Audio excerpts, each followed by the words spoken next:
Good morning my dear friends.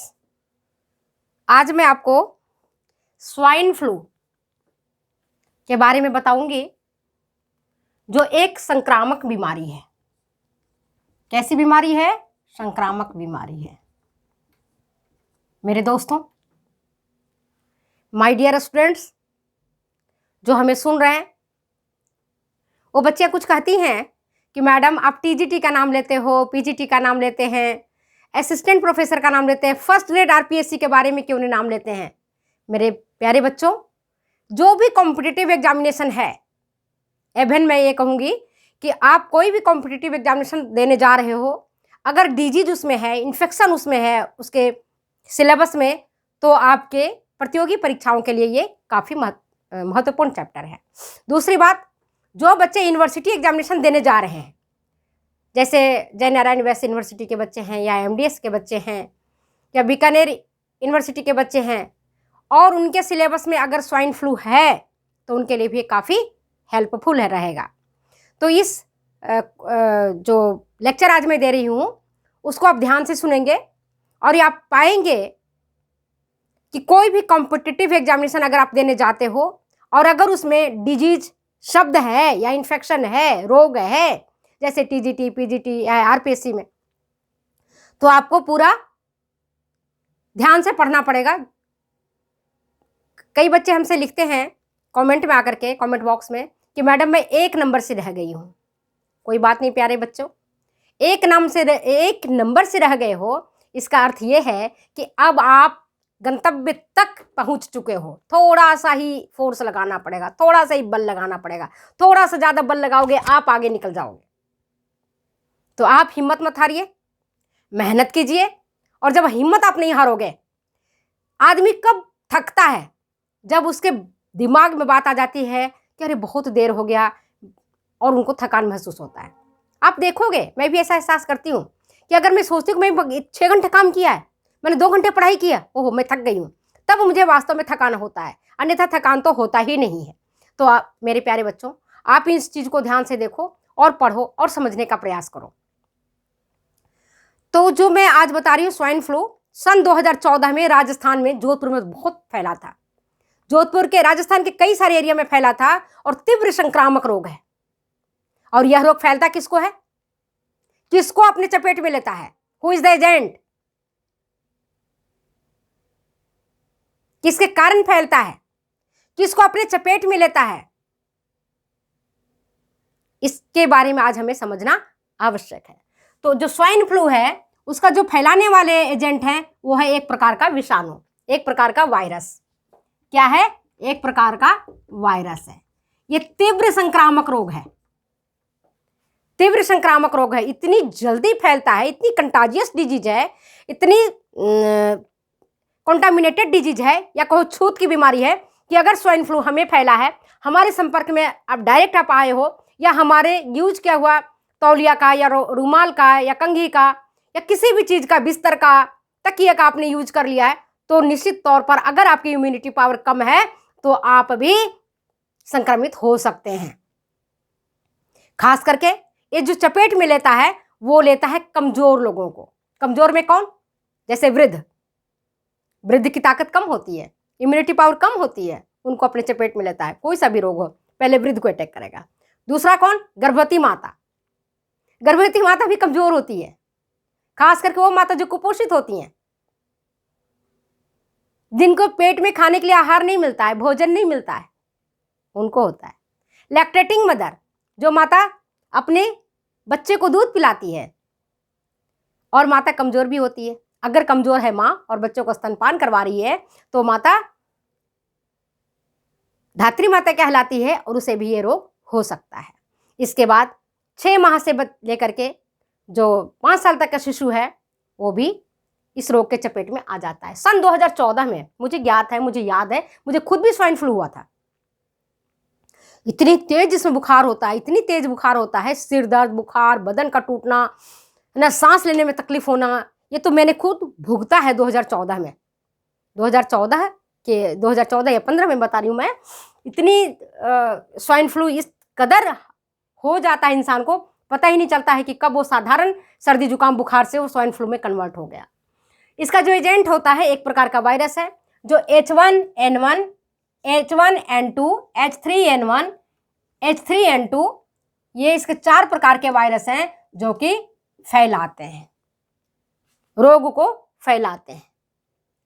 अब ये कहोगे कि H1N1, H1N2, H3N1, H3N2, madam याद करना मुश्किल है, कैसे याद करूं?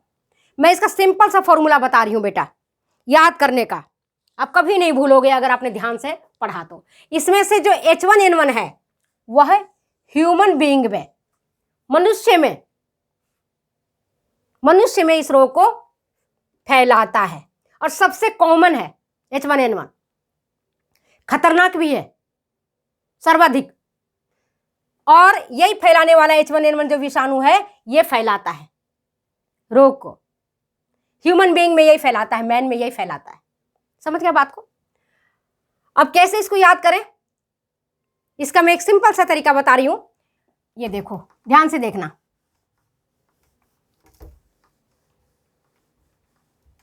H1 यहां ये लिख लो, H1 यहां लिखो, H2 तो है ही नहीं कहीं पर, देखो H1 है, H1 है, H3 है, H3 है, तो H1 नहीं है, H2 नहीं है, H3 यहां लिख लिया, ठीक है।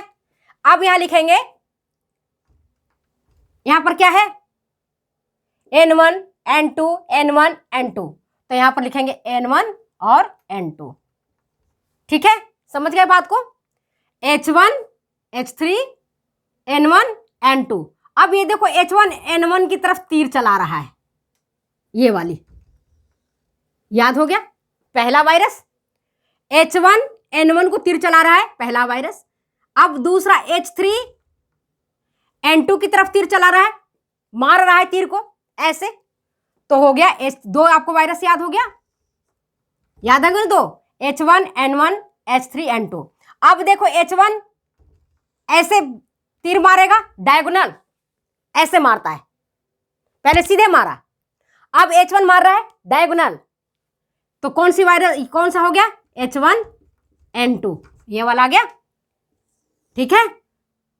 अब तीसरा ये मार रहा है H3N1 को डायगोनल, तो कौन हो गया, H3N1। चारों याद हो गया आपको? याद हो गया ना, बहुत सरल था, ऐसे तो याद करने में कंफ्यूज हो जाओगे। बस आप ये देखो H1 H3 याद रखो, N1 N2 याद रखो, तीर मारना शुरू कर दो। H1 मारेगा N1 को, H3 मारेगा N2 को, सीधे सीधे तीर मारेगा, अब फिर तिरछा मारेगा, H1 मारेगा N2 को, H3 मारेगा N1 को। अब ये चारों हो गए H1 N2, H3N1, H1N1, H3N2। इसमें जो सबसे ज्यादा खतरनाक है, मैंने आपको बताया H1N1 खतरनाक है, फिर ये भी ज्यादा खतरनाक है H3, जो डायगोनल मार रहा है ना वो ज्यादा खतरनाक है। आप देखो H3N2, H1N2, ये ज्यादा ही, मतलब कि कुछ माइल्ड है, परंतु ये जो तीन है वो काफी खतरनाक है। समझ गए बात को? अब ये फैलता कैसे है, अब हम अगर देखेंगे कि कैसे फैलता है, तो इस पर हम विचार करते हैं तो पाते हैं कि स्वाइन फ्लू फैलता है श्वसन मार्ग से। कैसे? श्वसन मार्ग। श्वसन मार्ग कौन सी है, आप सब समझते हो, है ना, जो सांस लेने की क्रिया है वो श्वसन मार्ग कहलाता है। कौन सा आता है इसमें, आपके नाक, नाक के अंदर है 2 छेद जिसको कहते हैं नॉस्ट्रिल, ठीक है, नासा छिद्र, नाक यहीं से सांस लेते हैं ना हम, इसको बंद करके देखो सांस नहीं ले पाओगे। तो ये फैलता है नासा मार्ग से, याद रखना। कैसे फैलेगा, नासा मार्ग से, नाक से फैला, नाक में गया, नाक से फिर चला गया ट्रैकिया में, नासा मार्ग है, अंदर से चला जाता है ट्रैकिया में, है ना, श्वास नली में, श्वास नली से फिर चला जाएगा,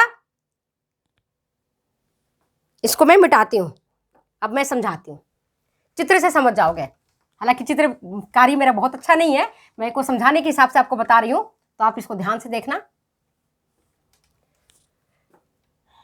ये है, ये आपका श्वास नली, जहां से आप सांस, नाक है आपका, नाक से 2 छेद हैं, इसके बाद चला जाएगा ये श्वास नली में।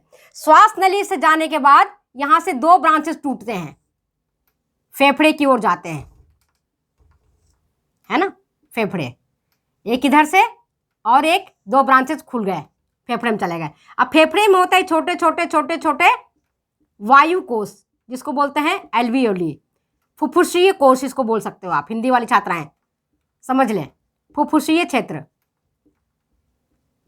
यह है आपका श्वास नली। इसके ऊपर चले जाओगे तो यह आ गया आपका नाक, और नाक का दोनों हो गया छिद्र, ठीक है। तो नाक के छिद्र से हवा आती है ऐसे, फिर ये चली जाएगी ये थोड़ा चली जाएगी इस ब्रांच में, है ना, फेफड़े की तरफ, और फिर चली जाएगी इधर। और यहीं पर आप देखते हो ऑक्सीजन और कार्बन डाइऑक्साइड का आदान प्रदान होता है। ये कहलाता है एल्वियोली। अंग्रेजी के छात्राओं समझे और हिंदी वाले समझे, इसको कहते हैं वायु कोश। क्या कहते हैं? वायु कोश। अब ये क्या है? फेफड़ा आपका, लंग्स। समझ गया बात को? ये किस पर अटैक करता है? सीधे फेफड़ा पर करता है। कैसे जाता है? नाक के माध्यम से, नाक, श्वास नली, ब्रांक्यूल, और फिर पहुंच जाएगा फेफड़े में। अब फेफड़े के जो वायु कोश हैं ये उनको बहुत स्वादिष्ट लगता है, इसी को अटैक करते हैं। वायु कोश को अटैक करता है, कोरोना भी इसी को अटैक करता है, और इसकी कोशिकाओं को ये डैमेज कर देता है, इनकी कोशिकाओं को डैमेज कर देगा। और डैमेज करने के बाद क्या करेगा? यहाँ पर टॉक्सिन्स को भी छोड़ता है। क्या छोड़ता है? विष छोड़ता है। तो जो H1N1 वायरस है जो मनुष्य में स्वाइन फ्लू फैला रहा है, वह इस श्वास नली के माध्यम से पहुंच जाता है यहां पर। वायु कोशों को अब खाना शुरू कर देता है, एकदम जैसे पूरी कचौड़ी खाते हैं ना अपन, टूट पड़ते हैं नमकीन पर, इस समोसे की तरह इसको खाना शुरू कर देता है ना, एकदम पकोड़े की तरह इसको खाना शुरू करता है, और बदले में छोड़ता है जहर, विष, टॉक्सिन। यह टॉक्सिन फिर ब्लड सर्कुलेशन के माध्यम से, रक्त परिसंचरण के माध्यम से, आप जानते हो कि फेफड़े में शुद्ध रक्त और अशुद्ध रक्त दोनों आते हैं। यहाँ शुद्ध रक्त का शुद्धिकरण होता है, और फिर वो शुद्ध रक्त पूरी बॉडी में आर्टरीज के माध्यम से पहुंचाए जाते हैं। तो यहाँ हम उन पर ज्यादा चर्चा नहीं करेंगे, हम इतना ही करते हैं कि जो जहर फैला, इस जहर को ब्लड सर्कुलेशन के माध्यम से, रक्त परिसंचरण तंत्र के माध्यम से ये पहुंच जाता है खून में, नलियों के माध्यम से, आर्टरीज के माध्यम से और वेन्स के माध्यम से। कहाँ पहुंचा? खून में। और खून में क्या रहता है? श्वेत रक्त कणिकाएं और लाल रक्त कणिकाएं। क्या रहती हैं? श्वेत रक्त कणिकाएं और लाल रक्त कणिकाएं। तो श्वेत रक्त कणिकाओं को ये जाकर के मारने का काम करता है, ढुसुम ढुसुम करता है।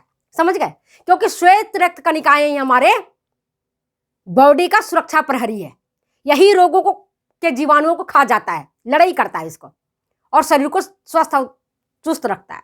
अगर WBC स्वस्थ प्रहरी, जो हमारे स्वास्थ्य का प्रहरी है, हमारे चौकीदार है हमारे शरीर के लिए, इस चौकीदार को मारने के लिए टॉक्सिन छोड़ रहा है कौन? स्वाइन फ्लू के वायरस। कौन? H1N1। ये जो जहर इसने छोड़ा, इस जहर के प्रभाव से WBC खत्म होने लगता है, मरने लगता है। और साथ ही क्या करेगा? अगर WBC स्ट्रॉन्ग रहा, सब घेर के इसके जहर को खत्म कर दिया, नष्ट कर दिया, तब तो हम स्वस्थ हो जाएंगे, तब तो हम बीमार पड़ेंगे ही नहीं।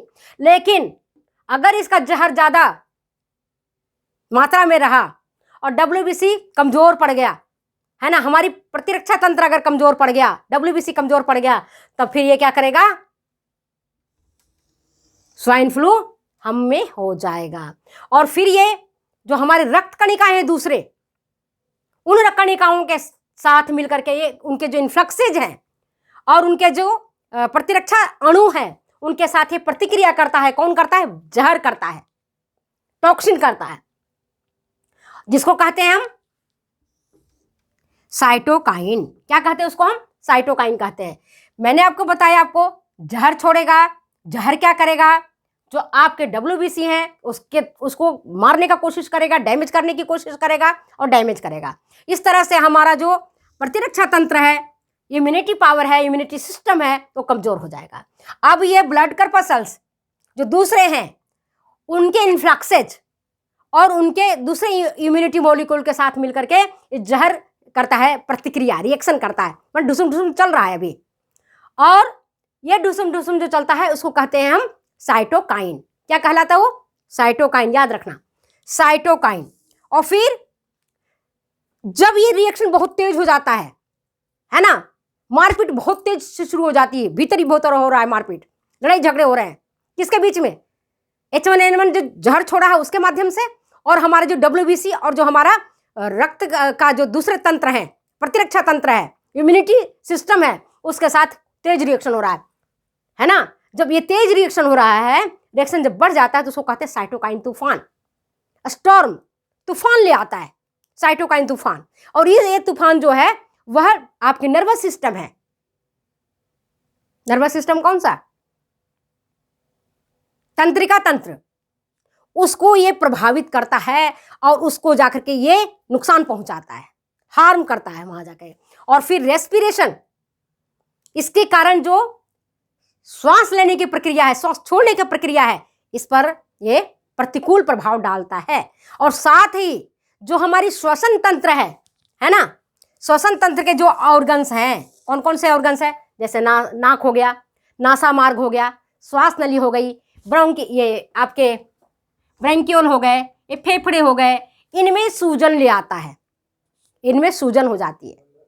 और जब सूजन हो जाएगी तो क्या होगा कि सांस लेने में तकलीफ होगा। और जैसे ही सांस लेने में तकलीफ होगा तो दूसरे जो पैथोजेंस हैं जो हवा में उड़ रहे हैं, वातावरण में जो उड़ रहा है, जो दूसरे रोगाणु है, वो भी आकर के अटैक करने लग जाता है रोगी पर। वो भी सांस के माध्यम से। अभी भी वातावरण में हजारों, लाखों, सैकड़ों के संख्या में सांस के साथ हमारे भीतर जा रहा है, लेकिन हमारा इम्यूनिटी तंत्र, हमारा जो प्रतिरक्षा तंत्र है वो मजबूत है, और इसी मजबूती के कारण वो हमें अटैक नहीं कर पा रहा है, क्योंकि WBC उसको मार के खत्म कर दे रहा है। लेकिन जब WBC बेचारा कमजोर हो जाएगा, सुरक्षा प्रहरी कमजोर हो जाएगा, आपका चौकीदार ही शरीर का कमजोर हो जाएगा, तब तो दूसरे पैथोजेंस भी है, जो दूसरे रोगाणु, वो भी प्रवेश कर जाते हैं। और फिर उसके साथ कुछ बैक्टीरिया भी आ जाएंगे, और जो बैक्टीरिया आ जाएंगे तो बैक्टीरियल निमोनिया भी हो जाएगा। निमोनिया का नाम तो आपने सुना है, बहुत कॉमन वर्ड है निमोनिया। इस तरह से आप देखोगे कि ये स्वाइन फ्लू है, इतनी जल्दी अटैक करता है कि रोगी को संभलने का मौका नहीं देता है। अगर इसी स्टेज में, है ना, रोगी का ट्रीटमेंट करवा दिया जाए तब तो रोगी बच जाता है, और अगर इस स्टेज में रोगी की ट्रीटमेंट नहीं होती है तब रोगी की डेथ हो जाती है 100%। और मैं बता रही हूँ 2014 में जब राजस्थान में फैला था, और खास करके जोधपुर का जो एक और जयपुर का जो बड़ा अस्पताल था, उसमें तो बेड नहीं मिला था। जैसे अभी कोरोना के टाइम में बेड नहीं मिला जगह जगह, तो ये भी यहाँ पर भी बेड नहीं मिला था। बिल्कुल एक महामारी के रूप में फैला था, स्थानिक बीमारी तो था ही, महामारी के रूप में भी ये फैल गया था स्वाइन फ्लू। तो आज मैं आपको, वीडियो लंबा हो जाएगा, मैं अपनी यहीं विराम देती हूँ अपने वीडियो को।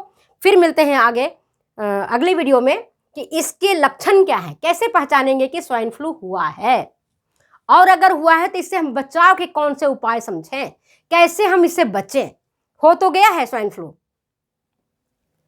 तो किस प्रकार से हम इससे बच सकते हैं, इसके बारे में अगली वीडियो में मैं आपको बता रही हूँ। और आज की वीडियो में यही समाप्त करती हूँ। फिर मिलते हैं बच्चे अगले वीडियो में अगले एपिसोड के साथ। तब तक दो मुझे जाने के लिए इजाज़त। Bye bye. Best of luck बेटा फॉर एग्जाम।